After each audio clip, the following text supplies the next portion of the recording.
السلام علیکم مائی YouTube viewers, امید کرتی ہوں آپ سب خیریت سے ہوں گے۔ ناول سٹارٹ کرنے سے پہلے میری آپ تمام ویورز سے ریکویسٹ ہے کہ پلیز میرے چینل اناشا وائس کو سبسکرائب کیجئے، میری ویڈیوز کو لائک شیئر اور کمنٹ میں ریویوز لازمی دیں، اور ساتھ ہی ساتھ بیل آئیکن کو ہٹ کر دیجئے تاکہ آپ کو تمام اپڈیٹس وقت پر ملتی رہیں۔ شروع کرتے ہیں اپنا ناول جینے کی وجہ، از قلم اناشا، قسط نمبر 45۔ پریشا بیڈ پر آلتی پالتی مارے بیٹھی تھی، منہ میں پینسل کا کونا دبائے وہ سوچوں میں گم تھی۔ سامنے رکھا خالی کاغذ اسے گھور رہا تھا اور وہ اسے جیتنے کی کوشش کر رہی تھی۔ کبھی پینسل کو ہونٹوں سے نکال کر کاغذ پر کچھ لکھتی، کبھی پھر سے سوچنے لگتی کہ کوئی شرط رہ تو نہیں گئی۔ تقریباً 2 گھنٹے کی سخت محنت کے بعد آخرکار اس نے سکون کا سانس لیا۔ سامنے رکھا کانٹریکٹ پیپر اب اس کی معصومانہ شرطوں سے بھرا پڑا تھا۔ وہ مسکرا کر اپنے شاہکار کو دیکھ ہی رہی تھی کہ دروازہ ہلکی سی دستک کے ساتھ کھلا۔ ماہنور اندر آئی۔ پری، کیا کر رہی ہو؟ ماہنور نے حیرت سے پوچھا۔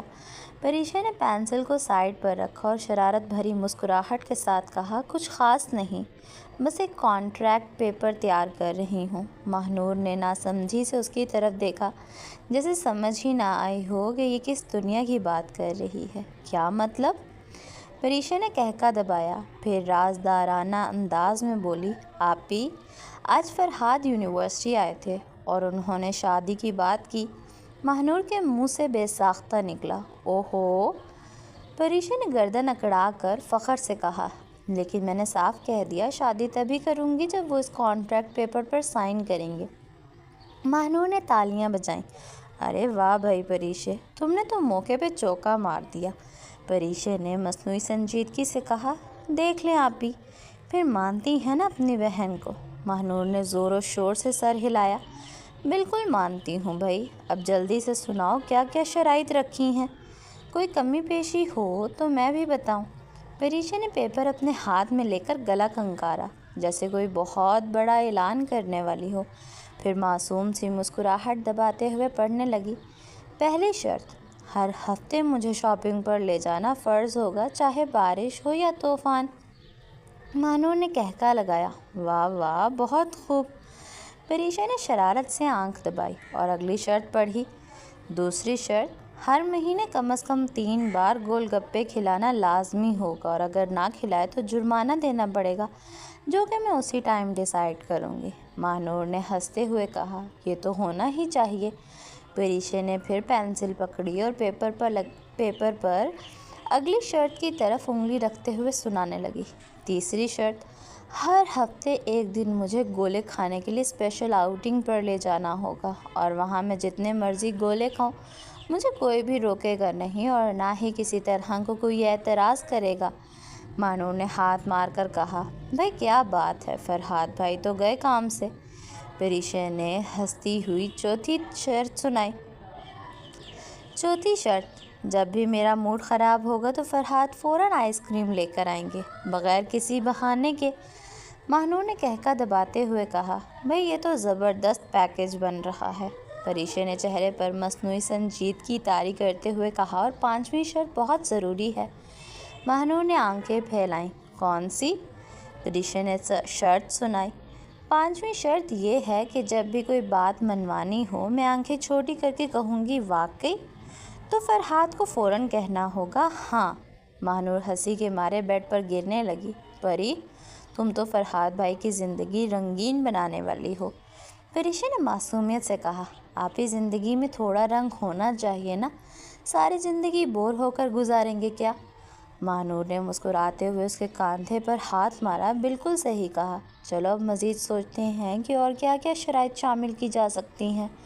دونوں ایک دوسرے کی طرف جھک گئی۔ پینسل، کاغذ اور شرارتوں کے انبار کے ساتھ وہ نئے نئے خیالات سوچنے لگیں، کبھی ہنستی، کبھی سوچتی، کبھی پھر ہنستی۔ کبھی کوئی کہتی، ایک شرط یہ بھی ہو کہ جب لڑائی ہو تو فرحاد بھائی پہلے سوری کریں۔ تو کبھی کوئی کہتی، یہ بھی لکھو کہ ہر عید پر 3 گفٹ دینا لازمی ہے۔ کمرے میں ہنسی کی کھنک بکھری ہوئی تھی۔ معصوم خواب اور ننھی سی ضدوں سے سجے وہ الفاظ ایک ایسی محبت کی بنیاد بن رہے تھے جس میں قاعدے قانون بھی پیار میں لپٹے ہوئے تھے۔ رات ڈھل رہی تھی مگر ان کی باتیں ختم ہونے کا نام ہی نہیں لے رہی تھیں۔ کانٹریکٹ پیپر شرطوں سے بھر رہا تھا اور پریشے کی آنکھوں میں خوابوں کا رنگ اور گہرا ہوتا جا رہا تھا۔ لائبہ زمین پر پڑی سسک رہی تھی۔ اس کے دونوں ہاتھ رسیوں سے کرسی کے بازوؤں سے بندھے ہوئے تھے اور ہلنے جلنے کی ہلکی سی بھی کوشش اس کے لیے اذیت بن جاتی تھی۔ زخموں کی جلن، بھوک اور پیاس کی شدت نے اس کی ہمت توڑ دی تھی۔ آنسو مسلسل بہہ رہے تھے، کچھ اپنے درد کے لیے، کچھ اپنی بے بسی کے لیے۔ اسے لگا شاید اب بھی کوئی رحم کی گنجائش نکل آئے، شاید وہ عورت جو ابھی ابھی اسے مارتے ہوئے چلی گئی تھی، شاید وہ اس کی بات سن لے۔ لائبہ نے بامشکل گلا صاف کیا جو کئی دن کی پیاس سے سوکھ چکا تھا۔ وہ بامشکل بولی، آواز کانپ رہی تھی، پلیز پلیز ایک بار میرے پاپا سے بات کروا دو۔ اس کی آنکھوں میں عاجزی تھی۔ وہ عورت کے پیچھے لپکنے کی کوشش میں کرسی سمیت ہلنے لگی۔ سامنے کھڑی عورت نے پلٹ کر اسے گھورا۔ چند لمحے یوں ہی اسے دیکھتی رہی، جیسے اس کی درخواست سننے پر حیران ہو۔ پھر اگلے ہی پل وہ عورت آگے بڑھی اور زوردار گھونسے کی طرح ایک زوردار تھپڑ لائبہ کے منہ پر رسید کر دیا۔ لائبہ کا چہرہ ایک طرف کو جھٹک گیا، منہ کے کونے سے خون رسنے لگا۔ عورت جھک کر اس کے بالوں کو سختی سے پکڑ کر قریب کھینچتے ہوئے غرائی، بے شرم، زبان بند کر کے بیٹھی رہ۔ اس کی آواز میں اتنی سختی تھی کہ لائبہ کے اندر تک خوف سرایت کر گیا۔ یہ باتیں تب سوچنی چاہیے تھی جب تو صاحب کی بیوی کے خلاف سازشیں کر رہی تھی، اب رو رہی ہے، اب معافی مانگ رہی ہے۔ لائبہ نے بھیگی آنکھوں سے اسے دیکھا لیکن کچھ بولنے کی ہمت نہ ہوئی۔ عورت نے حقارت سے اس پر تھوکا اور سیدھی ہو کر کھڑی ہو گئی۔ صاحب نے کہا ہے تجھے 2 دن تک نہ کھانا ملے گا نہ پانی، اور سن لے، اگر زبان چلائی تو تیرا انجام اور برا ہوگا۔ لائبہ کا دل دھک دھک کرنے لگا، وہ کانپتے لبوں سے سسکنے لگی۔ تکلیف کی شدت، بھوک کی مار، پیاس کی جلتی آگ اور اب مار کا یہ عالم، سب مل کر اسے اندر سے توڑنے لگے تھے۔ اسے راحم کا سرد چہرہ یاد آیا، اس کی آنکھوں میں چھپی وہ شفافیت جس نے آج اسے یہاں لا پھینکا تھا۔ کبھی جو خود کو سب سے حسین اور ناقابل تسخیر سمجھتی تھی، آج وہ ایک بیکار کچرے کے ڈھیر کی طرح فرش پر گری تھی۔ اسے لگا جیسے بیسمنٹ کی خالی فضا بھی اس کی بے بسی پر ہنس رہی ہو۔ لائبہ نے آنکھیں میچ لی، آنسو بہتے رہے، درد رگ رگ میں گھس چکا تھا۔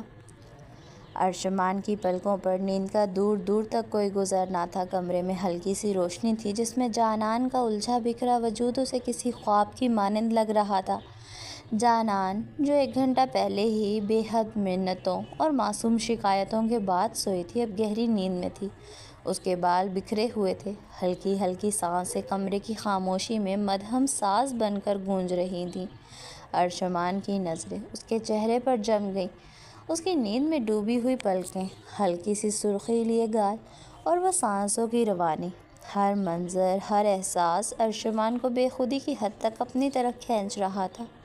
ارشمان کا دل چاہا کہ وقت یہیں رک جائے، مگر اس کی طلب، اس کی بے قراری کچھ اور ہی قصہ سنانے لگی تھی۔ وہ آہستہ آہستہ جانان کے قریب ہوا، جیسے کہ کہیں اس کی حرکت سے وہ جاگ نہ جائے۔ اس کا دل دھڑک رہا تھا، بے تحاشا، بے قابو۔ وہ لمحے جو رات بھر کی محبت کے بعد بھی ختم نہیں ہوئے تھے اور اب زیادہ شدت سے واپس آ گئے تھے۔ ارشمان نے جانان کے چہرے کے قریب ہوتے ہوئے ہولے سے اس کی سانسوں کو اپنے اندر کھینچا۔ وہ لمحہ، وہ خوشبو، وہ لمس ارشمان کو دیوانہ کر گیا۔ بنا کسی اور سوچ کے اس نے جھک کر جانان کے لبوں پر اپنی محبت کی مہر ثبت کر دی، نرمی سے، شدت سے، جیسے اپنی ہر چاہت اسے ایک بوسے میں قید کر دینا چاہتا ہو۔ جانان نے نیند میں کراہتے ہوئے سر ہلایا، اس کی آنکھوں کے گوشے ہلے اور سرخ ڈوروں سے بھری تھکی آنکھیں نیم واہ ہو گئیں۔ اس نے بے بس ہو کر ارشمان کو پیچھے دھکیلنے کی کوشش کی۔ ارشمان، پلیز بس کر دیں۔ اس کی مدھم سی، نیند سے بوجھل آواز میں بے پناہ معصومیت تھی، مگر ارشمان کہاں سننے والا تھا۔ وہ جھکا، جانان کی تھوڑی کو نرمی سے تھام کر اس کی آنکھوں میں جھانکا۔ اس کی آواز میں خمار بھی تھا اور خلوص بھی۔ میری جان، پتہ نہیں تمہاری قربت میں کیا اثر ہے کہ یہ طلب پوری ہونے کے بجائے مزید بڑھتی جا رہی ہے۔ جانان کی پلکیں لرزیں جیسے وہ کچھ کہنا چاہتی ہو، مگر اس سے پہلے کہ وہ کوئی جواب دے پاتی، ارشمان نے اسے دوبارہ اپنے حصار میں قید کر لیا۔ وہ آہستگی سے، محبت سے، دیوانگی کے ساتھ جانان پر جھک گیا۔ جانان نے تھوڑا سا پہلو بدلا، شاید احتجاجاً، شاید خود کو بچانے کی آخری کوشش کے طور پر، لیکن ارشمان کی گرفت میں نرمی تھی، گرمائش تھی۔ وہ بے رحم نہیں تھا، بلکہ حد درجہ محبت کرنے والا تھا۔ اس نے جانان کی پیشانی پر بوسہ دیا، اس کے بالوں میں ہاتھ پھیرا اور پھر اپنی انگلیوں سے اس کی گردن کو سہلایا۔ جانان کی سانسیں بے ترتیب ہونے لگیں۔ ارشمان نے نرمی سے اس کے لبوں کو چھوا، جیسے کسی مقدس چیز کا لمس لے رہا ہو۔ اس کے ہاتھ جانان کی کمر کے گرد مضبوطی سے بندھ گئے۔ جانان نے آنکھیں بند کر لیں۔ وہ جانتی تھی کہ اب مزاحمت بیکار ہے، اب یہ لمحہ، یہ دیوانگی ان دونوں کو ایک دوسرے میں تحلیل کر دے گی۔ ارشمان کا لمس اس کے جسم پر محبت کی کہانی لکھ رہا تھا۔ وہ اس کی گردن پر جھکا، نرمی سے، شدت سے اپنی محبت کی مہریں چھوڑتا گیا۔ جانان کے ہاتھ کب لاشعوری طور پر ارشمان کی شرٹ کو مٹھیوں میں بھینچنے لگے، اسے خود بھی خبر نہ ہوئی۔ ارشمان کی سانسیں اب تیز ہو رہی تھیں۔ وہ جانان کو مزید اپنے قریب کھینچ کر بولا، جانان، تم میری ہو، صرف میری۔ اس کے الفاظ میں دعویٰ نہیں تھا، محبت کی وہ شدت تھی جسے جانان محسوس کر سکتی تھی۔ جانان کی سانسیں پھول رہی تھیں۔ اس کی نیند میں ڈوبی آنکھوں سے آنسوؤں کی ایک ہلکی بوند نکل کر بالوں کی لٹ میں کھو گئی۔ ارشمان نے اپنے لبوں سے اس کے آنسوؤں کو چن لیا، پھر اپنی ناک اس کی ناک سے ٹچ کرتے سرگوشی کی۔ جانان، تمہارے بغیر زندگی ادھوری ہے۔ وہ لمحے جو رکنے کا نام نہیں لے رہے تھے، اب مکمل طور پر ان دونوں کے درمیان بہنے لگے تھے۔ ارشمان نے نرمی سے جانان کی چوڑیوں سے سجے ہاتھ کو چوما، پھر آہستگی سے اس کی کلائیوں کو آزاد کیا۔ جانان نے نیند سے بوجھل پلکیں اٹھا کر اسے دیکھا۔ اس کی آنکھوں میں بے پناہ محبت تھی، ایک خاموش سا اقرار جو زبان کی محتاجی سے آزاد تھا۔ ارشمان نے اس لمحے کی حرمت کو سمجھتے ہوئے نرمی سے جانان کو اپنی باہوں میں لے کر بیڈ پر لٹا دیا، پھر خود اس کے پہلو میں آ کر لیٹ گیا، اپنا چہرہ اس کے بالوں میں چھپا کر ایک گہری سانس لی۔ جانان، ارشمان نے اس کے لبوں پر دوبارہ اپنے لب رکھے، اس بار بے انتہا نرمی سے، محبت سے۔ وہ بوسہ مختصر تھا، مگر اس میں صدیوں کا عشق سمویا ہوا تھا۔ وقت تھم گیا، نیند، تھکن، ہر چیز کہیں کھو گئی تھی۔ بیچ رہی تھی تو صرف دو دھڑکتے دلوں کی صدا، دو سانسوں کا سنگم اور ایک محبت جو الفاظ سے کہیں آگے جا چکی تھی۔ ارشمان نے جانان کے چہرے کو اپنے ہاتھوں میں لے کر دیر تک اسے دیکھا۔ وہ الجھی الجھی، بکھری بکھری، معصوم سی، اس کی زندگی کا سب سے حسین منظر تھی۔ اس نے اپنی پیشانی کو جانان کی پیشانی سے ٹچ کیا، آنکھیں بند کی اور خاموشی سے دعا مانگی کہ یہ لمحہ کبھی ختم نہ ہو۔ جانان نے نیم خوابیدہ انداز میں اس کی گردن کے گرد باہیں ڈال دی۔ ارشمان نے نرمی سے مسکراتے ہوئے اسے مزید قریب کھینچ لیا۔ اب وہ دونوں ایک دوسرے کے لمس میں، ایک دوسرے کی سانسوں میں گم ہو چکے تھے۔ محبت مکمل ہو گئی تھی۔ دانین، مجھے کوئی فضول بات نہیں سننی، اور اب تو تم بالکل ٹھیک ہو چکی ہو۔ پہلے میں تمہیں خود باہر نہیں لے کر جا رہا تھا، لیکن اب ماشاءاللہ سے تم بہت بہتر ہو، اور جلد ہی جو تھوڑے بہت نشانات رہ گئے ہیں اس کا علاج بھی ہو جائے گا۔ تو ابھی بنا بحث کیے میرے ساتھ شرافت سے چلو۔ راحم کے سرد لہجے میں کہی گئی بات پر دانین نے بامشکل اپنے آنسو چھپائے۔ مگر مجھے کچھ نہیں لینا، وہ دھیرے سے بولی تھی۔ راحم نے اسے گھورتے ہوئے کار کا دروازہ کھولا اور اس کے خاموش احتجاج کو یکسر نظر انداز کرتے ہوئے اسے بیٹھنے کا اشارہ کیا۔ دانین نے بے بسی سے اسے دیکھا، مگر کچھ کہے بغیر بیٹھ گئی۔ شاپنگ مال میں قدم رکھتے ہی راحم نے سیدھا عورتوں کے ملبوسات کے حصے کا رخ کیا۔ یہ اچھا ہے۔ اس نے ایک خوبصورت ہلکے رنگ کا سوٹ اٹھایا اور بغیر دانین کی رائے لیے کاؤنٹر پر رکھ دیا۔ یہ بھی؟ وہ اگلے لمحے ایک اور جوڑا پسند کر چکا تھا۔ دانین پیچھے پیچھے سر جھکائے چل رہی تھی۔ راحم، پلیز، مجھے اتنی چیزیں نہیں چاہیے۔ آخر کار اس نے دبے دبے لہجے میں احتجاج کیا۔ راہم کا ہاتھ جو ایک اور لباس اٹھانے کے لیے بڑھا تھا، لمحہ بھر کو رک گیا۔ وہ پلٹا اور سنجیدگی سے اس کی آنکھوں میں دیکھ کر بولا، یہ میں اپنی پسند سے لے کر دے رہا ہوں، آگے تمہاری مرضی ہے، چاہے استعمال کرو یا نہ کرو۔ دانائن نے کچھ کہنے کے لیے ہونٹ کھولے مگر پھر چپ ہو گئی۔ وہ خاموش کھڑی رہی جبکہ راہم دوبارہ سے کپڑے اور دیگر اشیاء کا انتخاب کرنے میں مصروف ہو گیا۔ اسی لمحے قریب سے ایک نوجوان لڑکا گزرا۔ وہ راہم اور دانائن کو دیکھتے ہوئے دانستہ دانائن کے کندھے سے اپنا کندھا ٹکرا گیا۔ دانائن ایک قدم پیچھے ہٹی، ہونٹ بھینچے مگر کچھ بولی نہیں۔ مگر یہ سارا منظر راہم کی نظروں سے اوجھل نہ رہا تھا۔ ایک لمحے میں اس کی آنکھوں میں خون اتر آیا۔ بنا کسی تعامل کے، بنا کسی لحاظ کے، راہم نے آگے بڑھ کر لڑکے کا کالر پکڑا اور اسے زور سے زمین پر پٹخ دیا۔ تیری ہمت کیسے ہوئی میری بیوی کو چھونے کی؟ اس کا چیختا ہوا جنونی لہجہ ارد گرد کے شور کو چیرتا چلا گیا۔ اس نے مکے برساتے ہوئے لڑکے کو زمین پر رگید ڈالا۔ ہر وار میں اس کا جنون جھلک رہا تھا، ہر گھونسا لڑکے کی بے بسی کی گواہی دے رہا تھا۔ میری بیوی کو ہاتھ لگانے کی سوچ بھی کیسے لی؟ راہم کی آنکھیں سرخ ہو رہی تھیں، سانسیں بے ترتیب تھیں۔ وہ لڑکے پر برس رہا تھا جیسے کوئی وحشی درندہ اپنے شکار پر جھپٹتا ہے۔ پیچھے کھڑی دانائن کا جسم کانپ رہا تھا، خوف اس کی رگوں میں دوڑ گیا تھا۔ اس کی آنکھیں راہم کی شدت دیکھ کر پھیل گئیں۔ اس کا دل دھڑکنے کے بجائے رکنے سے لگا۔ وہ چاہ کر بھی کوئی آواز نہیں نکال پائی۔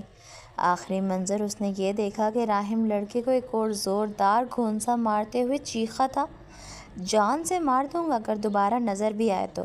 اور اگلے ہی لمحے دانائن کا نازک وجود لڑکھڑایا اور وہ وہیں زمین پر ڈھیر ہو گئی۔ راہم کو اچانک اپنے پیچھے کسی کے گرنے کی آواز آئی۔ وہ پلٹا اور جیسے اس کی روح نکل گئی۔ دانائن! اس کا حلق خشک ہو گیا۔ وہ جلدی سے دانائن کے پاس آیا۔ دانائن میری جان، کیا ہوا؟ آنکھیں کھولو، دیکھو میں نے تم پہ تو غصہ نہیں کیا، پلیز آنکھیں کھولو۔ اس کا لہجہ روحان سا تھا۔ وہ کانپتے ہاتھوں سے دانائن کا چہرہ تھامے اسے جھنجھوڑ رہا تھا۔ میری جان، میری دنیا، میری سانس سے آنکھیں کھولو۔ راہم کی آنکھیں بھر آئیں۔ ایک پل بھی ضائع کیے بغیر اس نے دانائن کو اپنی باہوں میں اٹھا لیا۔ اس کا ہلکا پھلکا وجود اس کی باہوں میں تھا جیسے کوئی تتلی ہو۔ بے قرار قدموں سے وہ مارکیٹ سے باہر کی جانب بھاگا۔ اس کے حواس صرف دانائن پر تھے۔ کچھ نہیں ہونے دوں گا تمہیں، کچھ نہیں، وہ بدحواسی میں بڑبڑاتا جا رہا تھا۔ بس آنکھیں کھولو پلیز، ایک بار۔ ہر قدم کے ساتھ اس کا خوف اور بڑھ رہا تھا۔ راہم کا دل دہل رہا تھا۔ اس کی جان دانائن میں بندھی ہوئی تھی اور اب وہی جان اس کی باہوں میں نڈھال پڑی تھی۔ تقریباً 3 گھنٹے کے بعد جب دانائن نے مدھم سی کراہ کے ساتھ آنکھیں کھولیں تو اس کی نظریں سیدھی چھت پر جا کر ٹھہر گئیں۔ وہ چند لمحے یوں ہی چھت کو خالی نظروں سے گھورتی رہی۔ اس کی پلکیں بوجھل تھیں، دماغ خالی سا ہو چکا تھا۔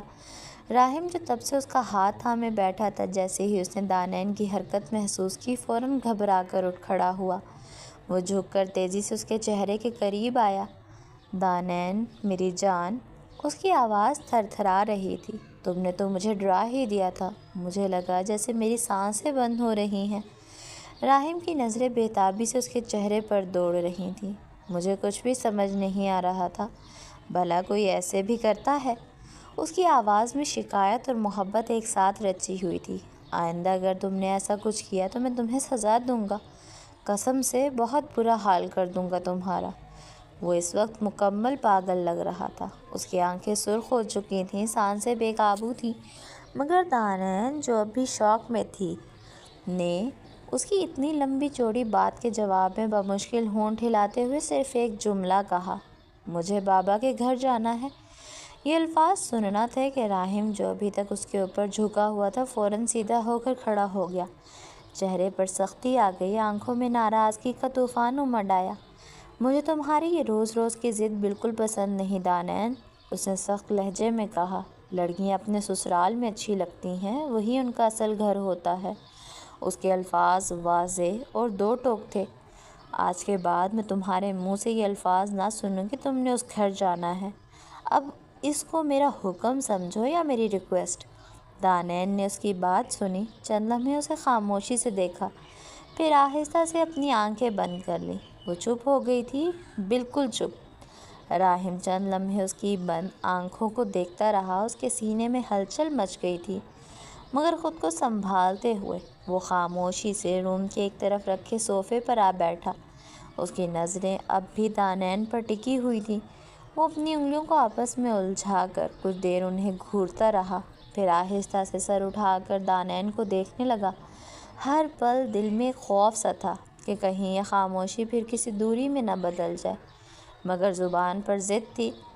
اس کا دل چاہ رہا تھا کہ اٹھ کر پھر سے دانین کے قریب جا بیٹھے، اس کا ہاتھ تھام کر کہے کہ وہ اسے کہیں نہیں جانے دے گا، مگر اس وقت راہم کا ضبط اس کی محبت سے بھی آگے بڑھ گیا تھا۔ صوفے پر بیٹھا راہم خاموش نظروں سے اس وجود کو دیکھ رہا تھا جو اس کی سانسوں کا مرکز تھا۔ اس کی آنکھوں میں بے قراری تھی، لبوں پر سختی، مگر دل میں صرف ایک دعا تھی کہ یہ لڑکی جو اس کی جان تھی، جو اس کی روح تھی، کبھی اس سے دور نہ ہو۔ اماں، فرحاد نے ناشتہ کرتے کرتے اچانک ماں کو مخاطب کیا۔ کیا ہے؟ فرحاد کی والدہ نے چائے کا کپ ہونٹوں سے ہٹاتے ہوئے پوچھا۔ کافی دن ہو گئے ہیں اماں، آپ نے اپنی بہو لانے کا کوئی تذکرہ ہی نہیں چھیڑا۔ فرحاد نے ہلکی سی مسکراہٹ کے ساتھ کہا۔ پاکیزہ بیگم نے مسکراتے ہوئے ہاتھ بڑھا کر فرحاد کا چہرہ چھوا۔ فرحاد نے حیران ہو کر کہا، اماں کیا ہو گیا ہے؟ چہرہ کیوں دیکھ رہی ہیں ایسے؟ پاکیزہ بیگم نے نرمی سے کہا، دیکھ رہی ہوں کہیں میرے بیٹے کو بخار وخار تو نہیں ہو گیا۔ فرحاد ہنس پڑا۔ ارے اماں، میں بالکل ٹھیک ہوں۔ آپ مجھے یہ بتائیں کہ آپ کی وہ خواہش ختم ہو گئی ہے کیا، جب آپ کہتی تھی کہ اپنے گھر میں بہو کو دیکھوں گی؟ پاکیزہ بیگم نے ہنستے ہوئے کہا، بھلا یہ خواہش بھی کبھی ختم ہو سکتی ہے؟ تم بس آج ہاں کر دو، میں تو آج ہی لڑکی کے ہاتھ پیلے کر کے گھر لے آؤں گی۔ فرحاد نے نرمی سے مسکراتے ہوئے کہا، تو اماں میری طرف سے تو ہاں ہے۔ پاکیزہ بیگم نے حیرت سے آنکھیں پھیلا کر بیٹے کو دیکھا۔ سچ کہہ رہے ہو نا، مذاق تو نہیں کر رہے؟ انہوں نے شک بھرے لہجے میں کہا۔ فرحاد نے ہنستے ہوئے کہا، بالکل سچ کہہ رہا ہوں اماں، اور میں نے آپ کی بہو بھی پسند کر لی ہے۔ پاکیزہ بیگم نے خوشی سے پوچھا، اچھا، تو بتاؤ پھر کیسی ہے میری بہو؟ فرحاد نے مسکرا کر کہا، اماں آپ اسے جانتی ہیں؟ پاکیزہ بیگم نے حیرانی سے کہا، میں جانتی ہوں، کون ہے پھر؟ فرحاد نے نرمی سے جواب دیا، اذلان کی بہن پریشا۔ چند لمحے کے لیے پاکیزہ بیگم حیران ہو گئی، پھر ان کے چہرے پر آہستہ آہستہ ایک مسکراہٹ پھیل گئی۔ واہ میرے رب، کتنا اچھا انتخاب کیا ہے میرے بیٹے نے۔ انہوں نے خوشی سے دعا دی، اللہ تم دونوں کو خوش رکھے، خوشیاں عطا کرے۔ اور پھر پاکیزہ بیگم نے ہنستے ہوئے فرحاد سے کہا، پھر تم ایسا کرنا، شام کو جلدی آ جانا، ہم آج ہی رشتہ لینے جائیں گے۔ فرحاد نے ناشتہ مکمل کرتے ہوئے ہلکی سی مسکراہٹ کے ساتھ سر ہلایا اور بولا، جی بالکل اماں، اب دیر نہیں کرنی، آپ بس دعا کریں سب خیر سے ہو۔ باقی سب پیار سے اس کے سر پر ہاتھ پھیرتے ہوئے کہا، میری دعا ہمیشہ تمہارے ساتھ ہے بیٹا، اللہ نصیب اچھے کرے۔ فرحاد نے نرمی سے کہا، اماں اب میں ڈیوٹی پر جا رہا ہوں، شام کو جلدی لوٹوں گا، آپ تیار رہنا۔ پاکیزہ بیگم نے خوشی خوشی کہا، ہاں بیٹا، میں تو تمہارے انتظار میں دروازے پر بیٹھی ہوں گی۔ فرحاد نے مسکرا کر پاکیزہ بیگم کی طرف محبت بھری نگاہ ڈالی، ناشتہ ختم کیا اور اٹھ کر ڈیوٹی پر روانہ ہو گیا۔ 2 دن بعد آج وہ کمرے سے نکلی تھی، وہ بھی تب جب راہم آفس جا چکا تھا۔ چپ چاپ بغیر کسی آہٹ کے چلتی ہوئی وہ سیدھا آمنہ بیگم کے پاس آئی جو کچن میں موجود ملازمہ کو کچھ ہدایات دے رہی تھی۔ آمنہ بیگم جو اس کے لیے ناشتہ لینے جانے ہی والی تھی، فوراً اس کی طرف متوجہ ہوئیں۔ بیٹا خیریت تو ہے؟ آپ باہر کیوں آ گئیں؟ میں تو آپ کے لیے ناشتہ لا ہی رہی تھی۔ ان کی آواز میں بے چینی اور محبت گھلی ہوئی تھی۔ دانین نے لب بھینچے، پلکیں بار بار جھپکائیں تاکہ آنسو اندر ہی اندر قید رہیں، مگر لب ہلتے ہی آنکھوں کی نمی بہکنے کو بےتاب ہو گئی۔ ماما، وہ رکی، جیسے خود کو ہمت دے رہی ہو۔ ماما، میری طبیعت بالکل ٹھیک ہے، بس مجھے آپ سے ایک ضروری بات کرنی ہے، اور میں چاہتی ہوں کہ ماں ہونے کی حیثیت سے آپ میرا ساتھ دیں۔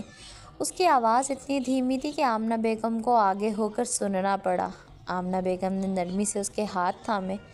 بیٹا آپ کہو، آپ نے جو بھی بات کرنی ہے بلا جھجک کہو، میں اپنی پوری کوشش کروں گی۔ دانیل نے ایک گہری سانس کھینچی، جیسے اپنے اندر ابلتے دکھ کو قابو میں لانے کی کوشش کر رہی ہو، مگر دل کی حالت زبان پر آتے آتے قابو سے باہر ہو گئی۔ بند باندھنے کے باوجود آنسو اس کی موٹی موٹی آنکھوں سے نکل کر گالوں پر پھسلنے لگے۔ آمنہ بیگم نے جلدی سے اسے اپنے حصار میں لے لیا، جیسے کسی ٹوٹتے ہوئے پرندے کو بچا رہی ہوں۔ بیٹا چپ کر جاؤ، کچھ نہیں ہوتا، پہلے دل ہلکا کر لو پھر بات کرنا۔ انہوں نے نرمی سے اس کے بالوں میں ہاتھ پھیرے، جیسے اس کے دکھ کو اپنے ہاتھوں میں سمیٹ لینا چاہتی ہوں۔ دانیل نے ہچکیوں کے درمیان بڑی مشکل سے خود کو سنبھالا۔ ماما، مجھے اپنے بابا کے گھر جانا ہے، پلیز مجھے یہاں نہیں رہنا۔ اس نے التجا بھری آنکھوں سے آمنہ بیگم کو دیکھا۔ میں نہیں رہ سکتی راحم کے ساتھ، مجھے ان کے جنون سے ڈر لگتا ہے۔ اس کا وجود کانپنے لگا تھا۔ انہیں ہزاروں لڑکیاں مل جائیں گی ماما، لیکن پلیز مجھے جانے دیں۔ ہر لفظ میں اتنی شدت تھی کہ آمنہ بیگم کا دل ساکت ہو گیا۔ وہ دانیل کے دکھ کو اپنی رگوں میں اترتا محسوس کر رہی تھی، لیکن ایک طرف ان کا بیٹا تھا جس کے جنون سے وہ اچھی طرح واقف تھیں۔ وہ جانتی تھیں کہ اگر دانیل اسے دور ہوئی تو شاید راحم اپنی اگلی سانس بھی نہ لے پائے، اور دوسری طرف ان کی یہ معصوم سی بہو جو بے بس ہو کر ان کی دہلیز پر آ کھڑی ہوئی تھی۔ آمنہ بیگم نے اپنے دل پر پتھر رکھ کر ایک فیصلہ کیا۔ انہوں نے دانیل کے آنسوؤں سے بھیگے چہرے کو اپنے ہاتھوں کے پیالے میں لیا۔ بیٹا، اگر آپ جانا چاہتی ہیں تو جا سکتی ہیں، انہوں نے آہستہ سے کہا، بس آقا جان سے اجازت لے لو، اگر وہ راضی ہوں گے تو میں تمہیں نہیں روکوں گی۔ دانیل نے لرزتے ہاتھوں سے اپنے آنسو صاف کیے، جیسے امید کی ایک کرن پالی ہو۔ آمنہ بیگم نے اسے پیار سے سہارا دے کر آغا جان کے کمرے کی طرف روانہ کیا۔ آغا جان نے دانیل کی پوری بات بڑے تحمل سے سنی، ہر لفظ، ہر ہچکی انہوں نے اپنی سماعت سے اپنے دل میں اتاری، اور پھر انہوں نے گہری سانس لیتے ہوئے نرمی سے کہا، بیٹا اگر تمہاری خوشی اسی میں ہے تو جاؤ، ہماری دعائیں تمہارے ساتھ ہیں۔ لیکن وہ نہیں جانتی تھی کہ راحم کے جنون سے جیتنا اتنا آسان نہیں تھا، چاہے وہ خود کو دور کر لے، چاہے وہ ہزار دیواریں کھڑی کر لے۔ راحم کا عشق، راحم کا جنون اس کی رگوں میں خون بن کر دوڑتا تھا، اور ایک دن یہی جنون اس کی قسمت پر اپنی مہر ثبت کرنے والا تھا۔ ارشمان اور جانان ڈرائنگ روم میں بیٹھے چائے پی رہے تھے۔ وہ ابھی تھوڑی دیر پہلے ہی اپنے ٹور سے واپس آئے تھے۔ جانان کے چہرے پر خوشی کے رنگ صاف دکھائی دے رہے تھے۔ وہ ہنستی ہوئی حورین کو شاپنگ کی چیزیں دکھا رہی تھی، ساتھ ہی مزے کی باتیں بھی کر رہی تھی۔ ارشمان کی نظریں ایک پل کو بھی جانان کے چہرے سے نہیں ہٹ رہی تھی۔ وہ خاموش بیٹھا چائے کے کپ کے ساتھ کھیلتے ہوئے جانان کو دیکھتا رہا۔ اس کی آنکھوں میں سکون تھا، جیسے وہ اسی منظر کو ہمیشہ کے لیے اپنی نظروں میں محفوظ کرنا چاہتا ہو۔ مریم بیگم تھوڑے فاصلے پر بیٹھی تھیں۔ انہوں نے اپنے بیٹے کے بدلے ہوئے انداز کو دل سے محسوس کیا تھا۔ کہاں وہ ارشمان جو کبھی کسی سے سیدھے منہ بات نہیں کرتا تھا، اور کہاں آج وہ اپنی بیوی کو یوں دیکھ رہا تھا جیسے دنیا میں اس سے بڑھ کر کوئی چیز ہی نہ ہو۔ مریم بیگم کے لبوں پر ہلکی سی مسکراہٹ آ گئی۔ دل ہی دل میں انہوں نے دعا کی کہ یہ دونوں ایسے ہی ہنستے مسکراتے رہیں۔ ان کے دل کو عجیب سا سکون ملا تھا۔ انہیں یقین ہو چلا تھا کہ ارشمان اپنی بیوی کے حق میں بہتر ہے، اور وقت کے ساتھ ساتھ اس کا رویہ اور بھی اچھا ہوتا جائے گا۔ جانان خوشی خوشی حورین کو دکھا رہی تھی کہ اس نے اس کے لیے کیا کچھ خریدا ہے۔ حورین بے حد خوش ہو رہی تھی۔ ارشمان چپ چاپ انہیں دیکھ کر اپنے دل میں ایک عجیب سی تسلی محسوس کر رہا تھا۔ چائے ٹھنڈی ہو رہی تھی، مگر ارشمان کو اس کی پرواہ نہیں تھی۔ اس کی نظریں تو صرف جانان پر ٹکی تھیں۔ جانان نے ایک لمحے کو سر اٹھا کر ارشمان کو دیکھا۔ ان کی نظریں ملیں، اور ایک پل کو دونوں کے ہونٹوں پر ہلکی سی مسکراہٹ آئی۔ پھر جانان دوبارہ حورین کی طرف متوجہ ہو گئی۔ مریم بیگم نے اپنے ہاتھ دعا کے لیے اٹھائے بغیر دل ہی دل میں کہا تھا، یا اللہ ان کی خوشیوں کو سلامت رکھنا۔ ارشمان کی آنکھوں میں محبت کے رنگ دیکھ کر ان کا دل بھر آیا تھا۔ یہ منظر ان کے لیے کسی خواب کی طرح تھا، ایک ایسا خواب جو وہ برسوں سے دیکھتی آئی تھی۔ ارشمان کا رویہ بدل چکا تھا، اور انہیں یقین تھا کہ اب ان کی جانان بھی ہمیشہ خوش رہے گی۔ راحم جیسے ہی گھر میں داخل ہوا اس نے کسی سے کچھ کہے بغیر سیدھا اپنے کمرے کا رخ کیا۔ دروازہ کھول کر اندر قدم رکھا تو اس کی نظریں لاشعوری طور پر کمرے میں گھوم گئی۔ بیڈ خالی تھا، صوفے پر بھی کوئی موجود نہیں تھا، ڈریسنگ کے پاس، کھڑکی کے قریب، قالین پر، ہر جگہ ایک تیز نظر ڈالی مگر دانن کہیں نہیں تھی۔ اس کے ماتھے پر خفیف سی شکن ابھری، قدم سختی سے جماتے ہوئے پلٹا اور بغیر وقت ضائع کیے سیڑھیاں اترتا ہوا نیچے آیا۔ لاؤنج میں سب موجود تھے، آغا جان، سہیل صاحب، ارسلان صاحب، آمنہ بیگم، سدرا بیگم، اذلان، ماہنور، پریشے۔ وہ ایک پل کو ٹھٹکا، اس نے سب پر ایک ایک کر کے نگاہ دوڑائی، ہر چہرے پر ایک گہری پریشانی تھی، کوئی بھی ہنستا ہوا یا سکون میں نظر نہیں آ رہا تھا، جیسے سب جانتے ہوں کہ بہت بڑا طوفان بس سر پر کھڑا ہے۔ لیکن راحم نے ان سب کے تاثرات کو نظر انداز کیا۔ وہ تیزی سے آمنہ بیگم کی طرف بڑھا اور سیدھے سوال کیا، ماما، دانن کہاں ہے؟ یہاں ہوتی ہے ہماری آج کے ایپیسوڈ کا اختتام۔ امید کرتی ہوں کہ آپ کو آج کے ایپیسوڈ پسند آئی ہوگی۔ مزید اس ناول کو پڑھنے کے لیے پلیز میرے چینل اناشا وائس کو سبسکرائب کیجیے، میری ویڈیوز کو لائک، شیئر، کمنٹ میں ریویوز لازمی دیں اور ساتھ ہی ساتھ بیل آئیکن کو ہٹ کر دیجیے تاکہ آپ کو تمام اپڈیٹس وقت پر ملتی رہیں۔ جیسا کہ میں نے آپ سب سے کہا ہے کہ جیسے ہی آپ 1 کے سبسکرائبرز کا ٹارگٹ مکمل کر دیں گے تو میں نے آپ لوگوں کے لیے ایک بہت ہی دلچسپ ناول لکھ کے رکھا ہے، میں وہ اسی دن اپلوڈ کر دوں گی۔ تو امید کرتی ہوں کہ آپ لوگ جلد از جلد اس ٹارگٹ کو مکمل کریں گے۔ انشاءاللہ جلد ملیں گے اسی ناول کی نیکسٹ ایپیسوڈ کے ساتھ۔ تب تک کے لیے اللہ حافظ، خود بھی خوش رہیں اور اپنے ساتھ رہنے والے لوگوں کو بھی خوش رکھیں اور مجھے اپنی دعاؤں میں شامل رکھیں۔